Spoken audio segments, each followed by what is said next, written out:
परत एकदा त्यांच्याकडे जी प्रत असेल निवेदन दिलेली किंवा त्यांचं जे शिष्टमंडळ कुणी आहे जे निवेदन देताना भेटलो होतो पूर्वी माननीय शिंदे साहेबांना, त्यांनी जर त्यांची मला ती निवेदनाची प्रत उद्या दिली किंवा ते शिष्टमंडळ जर आलं तर मी स्वतंत्रपणे त्यांच्याशी चर्चा करतो आणि या बाबतीत निश्चितपणानं जे काय मराठी भाषिक माणसाचं रक्षण करण्यासाठी त्याचं या घरांमध्ये प्राधान्य कायम ठेवण्यासाठी जे भूमिका जे धोरण ठरवावं लागेल त्या बाबतीत माननीय मुख्यमंत्री देवेंद्रजी फडणवीस साहेब, माननीय उपमुख्यमंत्री एकनाथजी शिंदे साहेब, माननीय उपमुख्यमंत्री अजितदादा पवार साहेब या तिघांच्याशी चर्चा करून या बाबतीत धोरण नक्की केलं जाईल.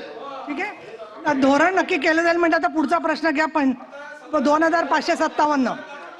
2557 वादविवाद तुम्ही एकमेकाबद्दल केलेला मी सगळं काढून टाकते प्लीज. एकच मिनिट. नको ते एक मिनिट नको. पुढचा प्रश्न पुकारलाय तुमचा मी तो प्रश्न पुकारलेला आहे, मी तो हेच करणार आहे. परंतु आपण एक जसा गद्दार शब्द तुम्ही काढायचं म्हणतात, आईला म्हणून शब्द वापरलेला आहे तो वापरू नका. सगळे शब्द काढायला पाहिजे.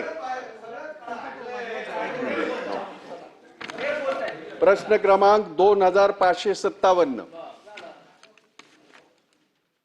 सभापती महोदय छापल्याप्रमाणे सिडको मध्ये किती खेळायचं?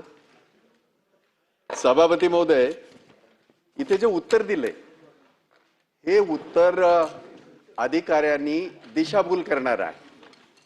आपल्याला माहित असेल हे पारसी खिल एक अतिशय सुंदर असं ते ठिकाण आहे. ही गोष्ट खरी आहे.